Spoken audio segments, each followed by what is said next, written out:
ఒకప్పుడు జాన్ అనే కట్టెలు కొట్టేవాడు అడవిలో కట్టెలు కొడుతున్నాడు. అప్పుడే ఒక వృద్ధుడు అక్కడికి వచ్చి జాన్ను కొంత ఆహారమివ్వమని అడిగాడు. జాన్ తన దగ్గర ఉన్న కొద్దిపాటి ఆహారాన్ని సంతోషంగా అతనికి ఇచ్చాడు.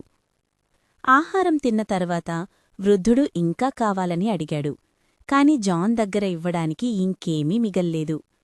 అప్పుడా వృద్ధుడు కోపంతో ఒక భయంకరమైన గాబ్లిన్గా మారిపోయాడు. నన్నెవ్వరూ తిరస్కరించరు, నీవు నాకు మరింత ఆహారం ఇవ్వలేదు కాబట్టి శిక్షగా నీవు ఎప్పటికీ నా బానిసవవుతావు అని అన్నాడు. పాపం జాన్ ఒక్కసారిగా చల్లని చీకటి గుహలో నిలబడి ఉన్నాడు. అతని చేతులు కాళ్ళు కట్టబడ్డాయి. చుట్టూ చూశాడు. తనలాగే చాలామంది అక్కడ కట్టబడి ఉన్నారు. వారిలో ఒక అందమైన యువతి ఉంది. ఆమె చెప్పింది, ఈ గాబ్లిన్ తనను ఇబ్బంది పెట్టినవారిని పట్టుకుని బానిసలుగా ఉంచుతాడు. నేనొక రాజకుమార్తెను. అతడు నన్ను పెళ్లి చేసుకోమని అడిగాడు. నేను తిరస్కరించగా నన్ను పట్టుకున్నాడు. అందర్నీ రక్షించాలని జాన్ నిర్ణయించాడు.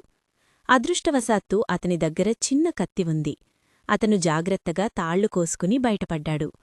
తర్వాత మిగతావారిని కూడా విడిపించాడు. అందరూ దాక్కుని గాబ్లిన్ తిరిగి వచ్చేవరకు ఎదురుచూశారు. అతను గుహలోకి వచ్చిన వెంటనే అందరూ కలిసి అతనిపై దూకి బలమైన తాళ్లతో కట్టేశారు.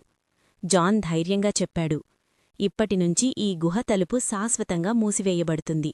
ఇకపై నీవు ఎవరికీ హాని చెయ్యలేవు. ఆ తరువాత జాన్ రాజకుమార్తెను ఆమె రాజ్యానికి తీసుకెళ్లాడు. కొంతకాలానికి జాన్ మరియు రాజకుమార్తె ఘనంగా వివాహం చేసుకుని సంతోషంగా జీవించారు.